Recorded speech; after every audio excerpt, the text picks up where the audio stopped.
Do you ever go through those moments where you feel like you have nothing much to offer?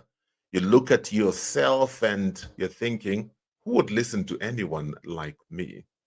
Who would even consider anyone like me? You think there are people who are special, but you're just ordinary, an ordinary, everyday looking human being with nothing much to offer. Good morning, ordinary person. It's day 28 of our 100 days of encouragement.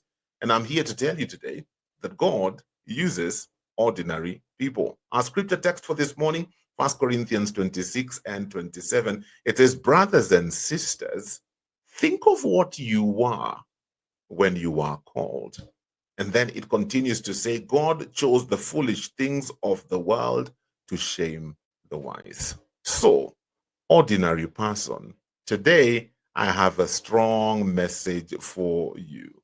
Sometimes we think God only chooses the gifted. Do you have a brother who's more gifted than you? Yeah. Do you have friends who have all their things together and it seems you're the only one who nothing much is happening for you? You're not talented as they are. You're not gifted as they are.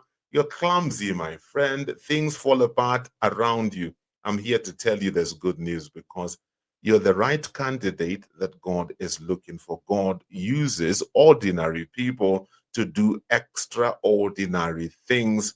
That means there's hope for us all. And by the way, just to encourage you, you're not the only one who has those feelings. Even some of the people you look at and you think they have it all together, they have a clear understanding of what their life is all about. I will guarantee you 100% they have their moments as well where they look at themselves and they doubt, where they look at themselves and they feel so ordinary. So you are not alone.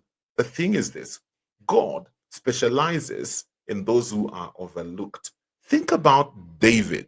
I mean, for goodness sake, the man of God, the prophet, went to his home to anoint the next king.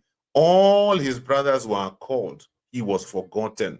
Until the man of God had to ask, are these all your sons? You don't have any other. And the father remembered, there's one more. There's one more. He's out there with the sheep. Yet that is the one that God had chosen. Think about the little boy with his lunch, fish and loaves. Insignificant. In fact, we are not even told the young boy's name, but it is his lunch that Jesus used to feed 5,000. When you look at the lineage of Jesus, when you look at the disciples he chose, they were just ordinary, everyday men, fishermen, tax collectors, people you would look at in society and think nothing much of them. Yet they are the ones that God chose. And one thing is very consistent in the kind of people that God chose and God used. These were people who were available. In fact, my pastor friend usually says God looks for fat people, faithful, available, and teachable. It's not how much you know, it's, are you humble enough to be faithful and to be available? Because if you are, then He will teach you. You don't have to be perfect. You have to be willing. If you are willing and obedient, meaning you're willing, so you will be faithful and available. You're obedient, you will be teachable. Then you will eat the fruit of the land. I have good news for you. Whatever it is God is calling you into, He is the one who will supply everything that you need to fulfill the mission that He's given you. So stop having a pity party. Yes, we are ordinary. So am I. Ordinary, everyday looking kind of person. In fact, I usually tell people, mimi mkulima wa kawaida, meaning I'm just an ordinary farmer. But guess what? There's an extraordinary God behind me. He's the one who empowers me to do everything that I do. And the same applies to you.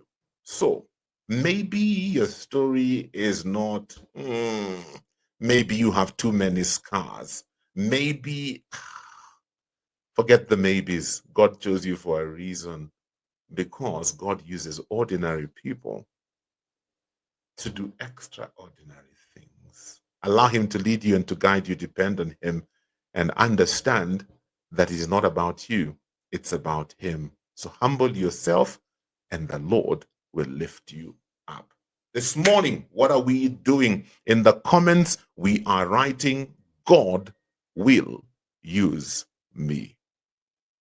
God will use me. That's what we are writing in the comments today. So write that in the comments. Why do I tell you to write in the comments? So that you can see that there are other people who are facing exactly the same things you're facing. We are many and we are growing together. Tomorrow, we'll look at growth, growth, growth, growth, because we are growing.